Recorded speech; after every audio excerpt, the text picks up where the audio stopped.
32 laps are complete, approaching the halfway mark here in Chicagoland. Jimmy Johnson leads Tony Stewart, Kevin Harvick, Kyle Busch, and Matt Kenseth.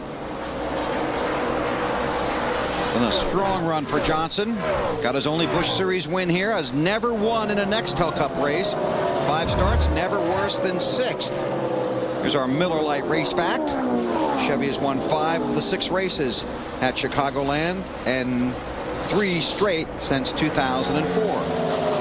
Junior in the 8. Runs in 8th. Carl Edwards behind him in the 99. Junior up the track. Carl trying to pin it down to the bottom.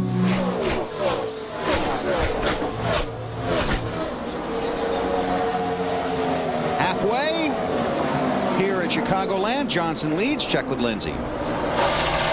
Carl Edwards is pretty happy with his car. Back on lap 123, Bill, he was saying that the car feels pretty good after 10 laps. It's still holding strong. And if you talk about teams, this is such an important race for this team because a couple weeks ago they felt like they were in the bottom of the barrel. They pulled it back out last week with that top 10 finish, and they feel like today they can make another strong run.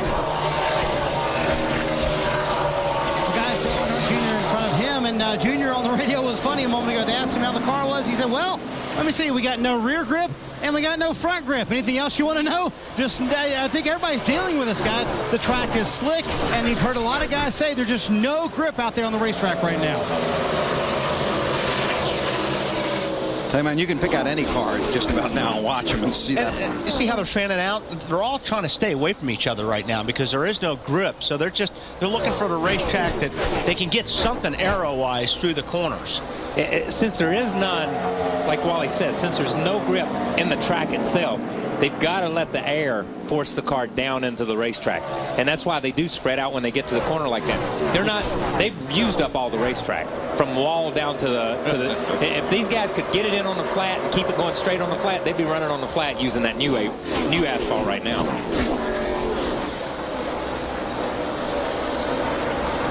And we've watched this same pack for 3 or 4 laps. They don't gain, they don't lose, they don't do anything. They just line up down the straightaway, fan out in the corners, line up down the straightaway, fan out in the corners. And the 36 car is 2 laps down. That's Jeremy Mayfield. Now Earnhardt starts to, well, Mayfield went for a big slide right there, but you were right. These guys are all going just about the same speed. So that's Junior back in 8th. Edwards is 9th. Truex Jr. runs in the 10th spot. Harvick's Carl Edwards goes down in the center of the racetrack.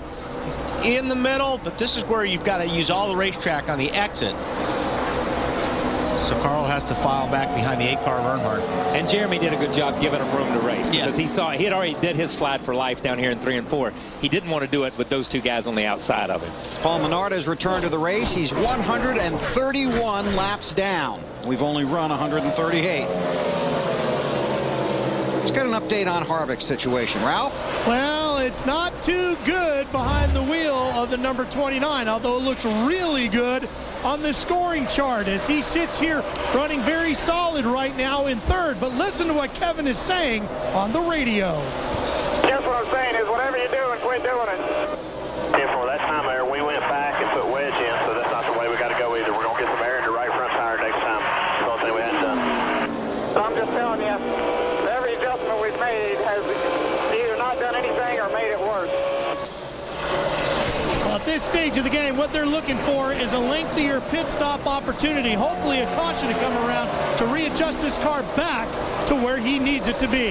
And some of that, I think, was telling you also is what changes they're making aren't big enough. The track is changing faster than what they're making changes. They're making small changes. So I think the next time they come in, there'll probably be a significant change. And sometimes when you make a change, like a wedge adjustment or a track bar adjustment, you change the roll of the car and you change the attitude of the body.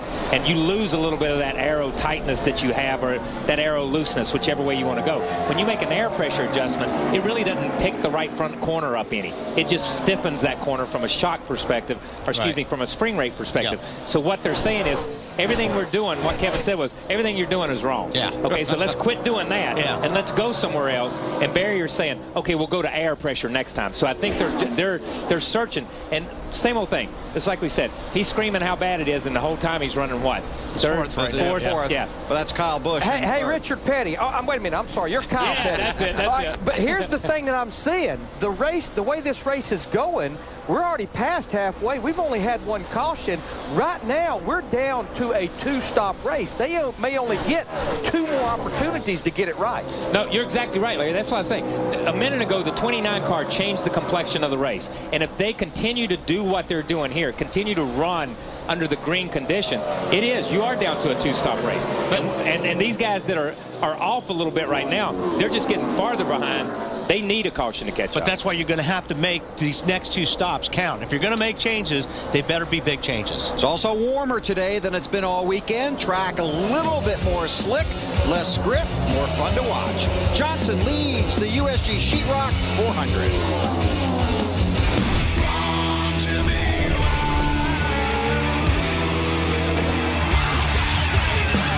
You're watching NASCAR on TNT.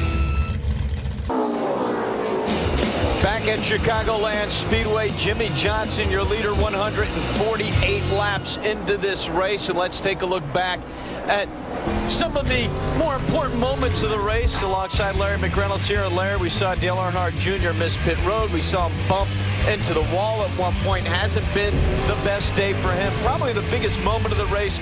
Jeff Green going to spin out, but it's what happened after the spin out that really changed. Yeah, this has been the only caution we had on lap 59. All the leaders came to pit road with the exception of Kevin Harvick, Reed Sorensen. Kevin Harvick, they stay out. They lead the next 60 or 65 laps. And then Jimmie Johnson gets back by Kevin Harvick on lap 21, so he has led the last 28 laps. Yeah, lap 121, he retakes the lead. He's still in the lead. We're now going to get it down to Matt, trackside. Matt? Mark, Kevin Bono-Mannion told me that when he scored his first win as a crew chief at Dover, it was a home game for him. But what made it special for the Massachusetts native, his dad was there.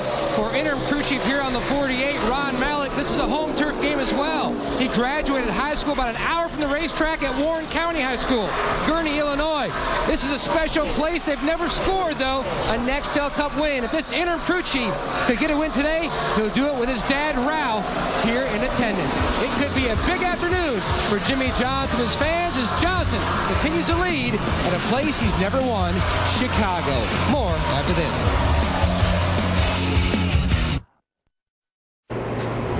Caution on the track at Chicagoland. Jamie McMurray has been in the wall. He slowed down just prior to Matt Kenseth's passing him, so I'm thinking he felt something going wrong when he got out of 4. Obviously, it looked like he lost the right front tire there, but I think he felt that earlier. Yeah. He was way out of the gas before that. Pits are open. Lindsay. Matt Kenseth is going to come on in. He said his car was starting to get just a little bit tight. And, you know, Kenseth was one of those guys that ran the Busch race last night, finished second in that. And he said, if anything, they were able to gain a little bit of information about tires and tire pressures. Right now, 4 tires and fuel for Kenseth, Ralph. Tony Stewart getting ready to make his pit stop in the number 20 car. He's been free a little bit on the entry to tick snug when he gets back in the gas. But they don't want to make too many adjustments to it because he doesn't want to change it up too much, Matt.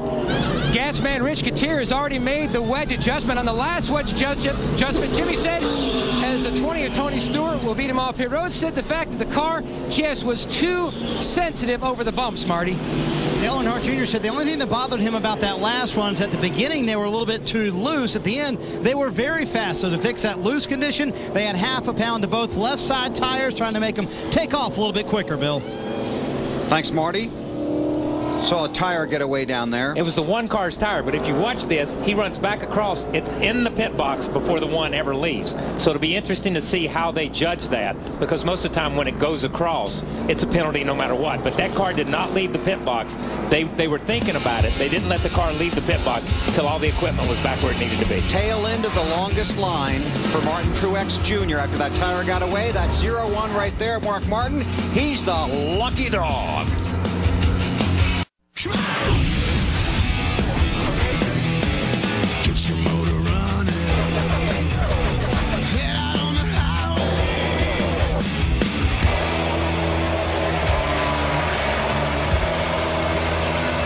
The This is Chicago.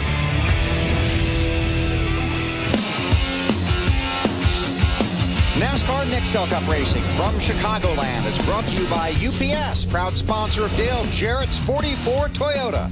Go, Dale, go. By Pepsi Racing. Visit PepsiRacing.com and link to play Pepsi Fantasy Racing for free today. By Allstate, official insurance sponsor of NASCAR. And by Toyota, moving forward. Still under caution here at Chicagoland. Tony Stewart is the race leader. Carl Edwards has fallen back to 12th, lost about 4 or 5 positions. I bet I know what Larry's going to tell us soon. Larry? Yeah. 1 to go. You see that? What's that? I can make it on 1.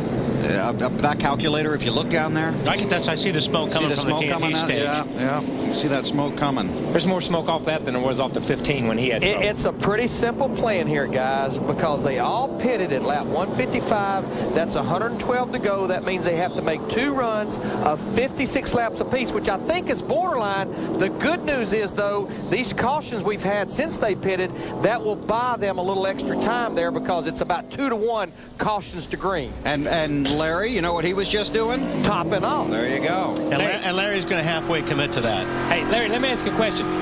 As slow as they're running and as much as they're out of the gas, how much is that helping them per run? Well, here's what I noticed, Kyle. It's almost like everyone, to me, on that first green flag stop, pitted earlier than what I was told. They got a good reading on their fuel mileage, and if you notice the next set of green flag stops, they actually ran 4, 5, 6 laps further than they did that first time. There's no question. Slower lap times, you own the gas less, definitely will help the fuel mileage. Coming to the green, Matt. Bill, add the 12 of Ryan Newman as someone who paid another visit to pit road. His biggest issue to work on the right front fender. Midway through the last run, he scraped the wall. Cosmetic damage wasn't too considerable, but they still wanted to fix it. Like Larry Mack mentioned also, you get a chance to top off and maybe make it on the windows like he mentioned. 16 cars on the lead lap, 109 to go.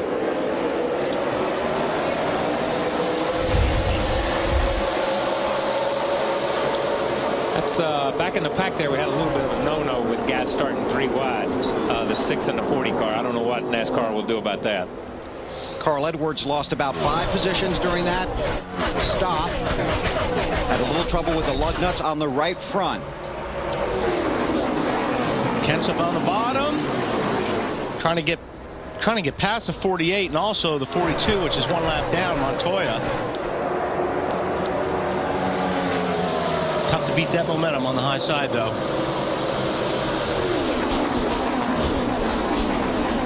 That's 3 wide. You want to get out of there in a hurry. Me.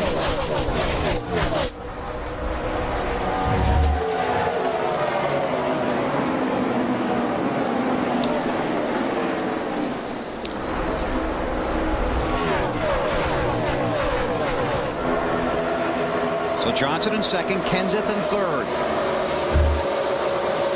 As Wally pointed out, that's Juan Pablo Montoya in that 42, the first car 1 lap down. They have black flag David Stremme for not being in line. Yeah, and as we went to green that time, that's why I said that's a little bit of a no-no back in the pack. Those guys were not in line by the time they got into turn 3 over there.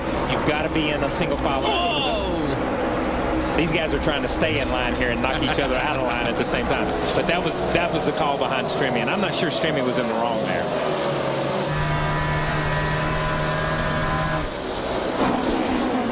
Edwards has his hands full, Lindsay. Bill, you're right, he does. And when I walked down there to their pit before and we were experimenting to find out what it was that caused that pit stop to be so slow, I saw crew chief Bob Osborne. He was down there talking to the teammates. And as I mentioned earlier, this is a team that is really trying to prove that they can pull off decent pit stops after what happened a couple weeks ago with the drop jack. They've been really studying, going over different training methods to make this team, as successful as they can at these stops. So they've got to try to pick it up from here if they're going to have success. So, Lindsay, he called a little group huddle there? Yeah, well, when I walked down there, he had come down off the pit box, and they were all standing in a circle talking about it. So they went back, watched the videotape, and that's when they found out it was the front. Robbie Gordon. Caution. All right, lock it down. Lock it down. All right, come on.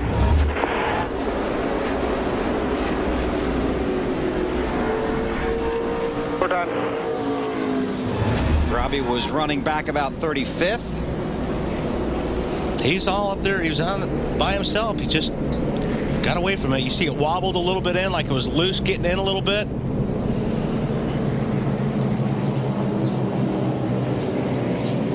Backs it into the wall. This is on board with Mark.